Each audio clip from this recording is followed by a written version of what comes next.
What is going on, my homies? As you can see, we're in a kind of a new setting, right? And I'm super excited about it. So I got some good news and I got some bad news. We're gonna start with the good. This is my new fishing crib. I am extremely proud of it, dude. For my entire life, I've always wanted my own little space, my own little kind of place to rig rods, do lure building, organize my tackle, and I've never been able to afford it. I've never had the space. And I'm gonna warn you right off the bat, this is not like Mark Daniels Jr., JT Kenny, Dustin Connell level. This is Mikey Balls, like blue collar, do what you can, put it together, get yourself your little fishing crib. The bad news is we had that terrible storm last week. A lot of you guys probably dealt with it. I hope everything went okay for you. We had a lot of rain, a lot of ice, and it actually flooded the shop. And it's repairable, but it was just the wrong time, the wrong place. You can still see some of the water on the floor. It was a huge problem. So with that kind of being said, I still wanted to share this with you because I need some insights. I need some help with kind of rigging and setting it up. You know, what do I need? How to pimp it out? A lot of you guys already have shops and you probably have gone through this process. And I just want to show it to you because I'm proud of it. Because just like Battle Balls and the new boats, like I never thought I'd have this, dude. And I'm thankful for you guys for allowing me and giving me the opportunity to do this. And on that note, there's some things that you might see in the video that might be a little out of place. So what I'm gonna do is drop what you see in the comments that might not belong in a fishing shop. And I'll go ahead and pick a random name. And I found a bunch of extra fishing swag, a bunch of like goodies and stuff that I did as I reorganized things. And I'll shoot them your way, dude, because I appreciate what you've done for me. And I wanna show that appreciation back to you. So hit that like and subscribe button. I'm gonna show you my new blue collar fishing crib. So let me walk you through this thing. So the first thing was like rod storage, and this is probably one of the biggest challenges that I'm running into. So I picked these guys up. These are from Amazon. They're a little pricey. So they were $29.99 and they're kind of cheap, right? They're kind of like plasticky, but they're on wheels. One of the other downsides is you can't really really stuff it with rods. You almost have to leave like a space in between each one. Some of them with the smaller reels that can kind of line up and you can put multiples, but they hold like 16 rods. It seemed like a pretty good solution, but I know a lot of you guys have probably done this and dealt with like storing and stashing rods. I'm really curious because back in the day, I built one of these guys right here using PVC, and it's good. You can see the flooding and all the water that came in, man. It was terrible, but it's pretty good. It just, I want it to be more mobile, and I really want it to hold as many rods as possible. And one of the biggest problems that I've seen is holding rods with reels. It seems like that's the biggest challenge with these rod holders, and that is they don't want to hold multiple rods with reels on them. If it's just single rods, it's super easy to put them on there, right? And they store just fine. But if you guys got any solutions for that, let me know, especially if it's at a decent price point, because 30 bucks for those, they do the job, but like it's kind of pricey, right? So the other thing that I got is this, and I had an idea. So I got a bunch of blank rods, right? Whether I break one, they're old rods, maybe it's something I use more during the summer, flipping rods, stuff like that. So these loose rods, I got them all sitting in this bucket right now. What I'm thinking of doing is taking like 1.25 inch PVC pipes, cutting them off and setting them at about like this level in there. And then I can stash all these rods just straight up vertical. Because as of right now, unless it's like laying against something, these rods will just fall over in that bucket and everything just tips over. So if you guys got a solution for loose rods as well, it's, you know, good problem to have. Dude, I counted them. I think I got like 46 freaking rods, dude. I'm not complaining, right? But like, it's a lot. So what I did over here is Swimsuit Girl gets a quarter. She, you know, participated and paid for part of this. So she gets a quarter of it where she puts her garage stuff and all that kind of thing. The rest of it's mine. But what I did is I got these super industrial shelves, these guys right here, and I tried to organize the best that I could. We got a bunch of Sterilite, they're the Walmart like plastic boxes, and I try to organize it sort of the way that I see things. So you can see I got like Stealth Lures A-rigs, random jigs and hooks, a bunch of Damiki stuff, nickels and dirty jigs, Magnum flipping baits, Duo Realis, Thunderhawk, and everything's kind of Berkeley stuff right there. Everything's sort of organized in various like big boxes, but then I also have some like smaller, and I got that over there that I'm gonna show you, some smaller like micro JDM plastics, right? Smaller little kind of boat ready boxes. So I can basically take this off the shelf and be like grab and go, right? Just go ahead and grab it, put it in the boat, swap something else out, put it back on the shelf. Because one of the biggest things that I run into is I find that when the boat's like stocked full of stuff, whether it's Battle Balls, any of the boats that I've had, it's sort of like it makes me scramble and kind of gets me off the rails a little faster. And if I can have the boat simplified where it's like, hey, this is the basic concept, these are the baits, this is the style of fishing that I'm going to do today, I feel like I fish better, man. Like it's almost like clear mind, clear pathway, clear success kind of thing. The more you can simplify and kind of make things easier so you're not thinking as much and you're doing and you're executing. Any way I can do that, I think I fish better. That's just me personally. So let me move you over to this corner over here. I got kind of the same thing going on, but I have more like storage options. I've really become obsessed with like storage boxes and having things ready to go and really segmenting my tackle. You know, storing hooks, setting up like a worm box, setting up a jig box, like a flipping jig box, a football jig box, and really organizing that once again on that grab and go concept. I got some net bait, some sink stuff, cast fishing, Z-Man, dude, this is filled with chatter donkers. I have a lot of chatter donkers, dude. Jackhammers and Evo tungsten. Those are my favorites. So I got a bunch of stuff. Got my crankbaits, you know, once we get to ledge season, I got my 6XDs and got all that organized. I got big minnows, small minnows, and medium minnows because I'm really finding that you need to be, I guess you call it like very specific with the sizes of minnows you're throwing depending on the season, depending on the time of year. So I have kind of like my top picks, right? Like I got my Sakamatas in there. I got zoom winged flukes. I got this, there's this new Ignite swim bait one that's kind of cool. There's some, what do you call them? The Crush Cities in there. All that stuff, drift minnows from Jackal. All those different styles of minnows organized by size because that's usually what defines when I get out X minnow versus Y minnow, right? So the other thing too is just like over there, you know, Florida flipping box. We're gonna be headed to Florida in probably like a couple weeks. And a lot of these boxes, they come out for Florida. There's some very specific baits that we use when we get to Florida. So a lot of times what I'll actually do is I'll pack up the truck and I'll pack some of these giant like boxes in there because I don't know if I'm gonna need X or Y beaver, or which kind of, you know, giant soft plastic for flipping. And I'll just put a giant bin in there because there's been a lot of times like, you know, stick baits, like Fat Aces, the Gambler one. Dude, I'll go through like 20, 25 packs of those when I'm down there. So I'll bring kind of a stash because I store way too much. I'm kind of a hoarder, right? I have a lot of stuff stashed, dude. And, you know, I bring it along and that way I don't have to order a bunch of stuff from Tackle Warehouse or wherever. I have it in the truck. I'm ready to roll. And it's just kind of fun to have that supply. There's been a lot of times I've met guys at the ramp and they're like, bro, I caught them on this, but I ran out. And I'm like, hey, let me help you out. Like I got a few extras of those. Try this color, you know?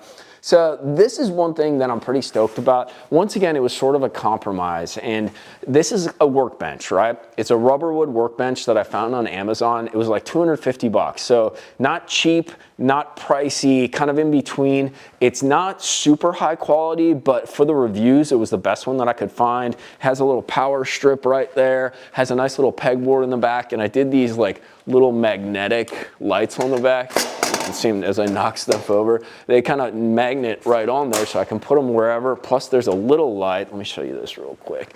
Turn it on. There's a little light, so if I'm doing some little like micro stuff and I need to move some stuff around, I can do that. But this is where I want to do some of my lure making and stuff like that. I got a little fly tie like vise right here so I can do some jig wrapping, maybe tie a hair jig, things along those lines. If I need to repair reels, you know, we built that cool buzz bait, doing things like that. So one big question I have for you guys, along with the rod racks, is when it comes to lure making, when it comes to kind of doing some tweaks, hacks, and mods, are there any tools or like mountable kind of vise style like things that you'd recommend that I get on this workbench or have quick access to, you know, on that backboard so I'm ready for any kind of like lure making kind of video or anything like that? That's another kind of cool thing too, is what I'm thinking. You guys can kind of see the framing, right? So I can shoot a video on this thing and show you guys super up close and personal, especially when I turn all these lights on. Like you're gonna be able to see like if we're playing with a reel, you know, doing something like super close, or if we're putting something on the vise and like tying it together. I think this will be a super cool place. This is kind of gonna be somewhat of a studio. And you know, one of the biggest things, if you guys are ever interested in doing YouTube videos, there's a couple things that are key components when you shoot a video. Sound, right? You gotta hear what somebody's saying clearly so you can understand what's going on and take something away from it. The other thing is lighting. Lighting is a huge deal, and one of the biggest challenges I had is, you know, I got battle balls under the carport right there. I could never shoot videos at night.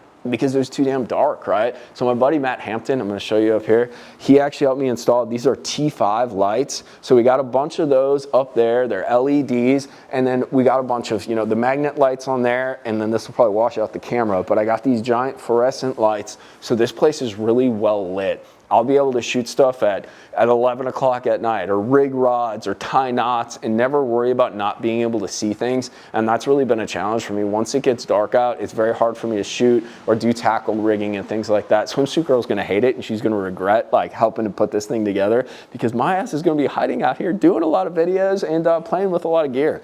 So the other thing I did, and I think it's like absolutely essential, if you have a fishing hood, a fishing workshop, you gotta have a pegboard, dude.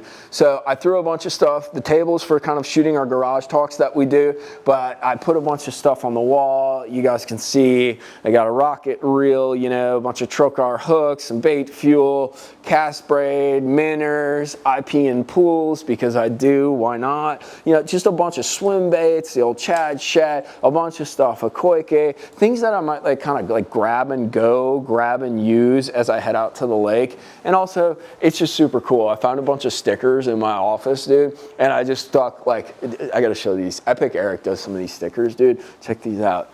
River rat, dude. There's a Monster Bass Deadhead sticker.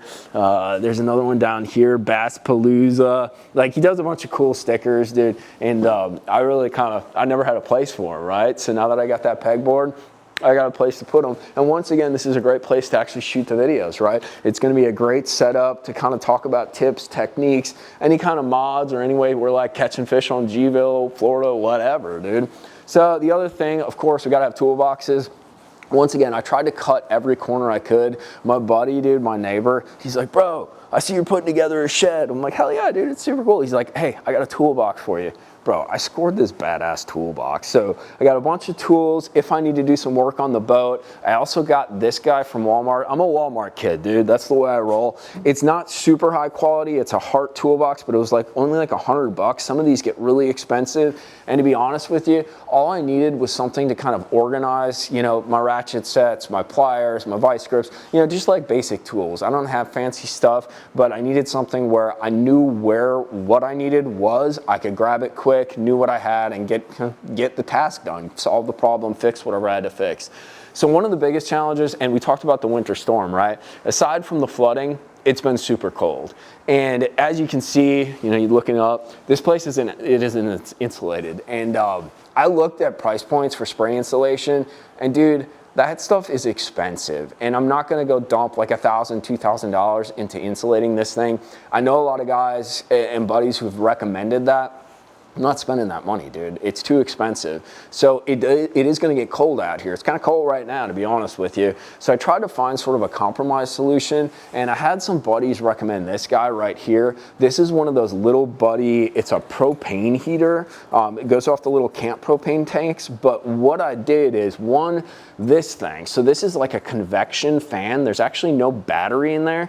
As this thing gets hot, it heats up this metal tray, and it causes this fan to spin. And one of the downsides to the little buddy is the heat just kind of rises, and especially in a building like this where the ceiling's like 10, 12 foot up, I think it is. It's 20 by 18. So 20 by 18 wide, and then the beams are like 9 foot high on the sides. One of the biggest challenges is warming it up and not having the heat just rise. So that fan disperses the heat. It doesn't do an amazing job, but it does a pretty good job. And then I got this adapter because I already ran the tank and I burned through it in like 2 hours at high. So this is an adapter to use a full-size propane tank just like this, so I can run it a little bit longer. I'm not running off the power out here because we're only at 120, so we don't have a bunch of juice to do like a big in-shop heater.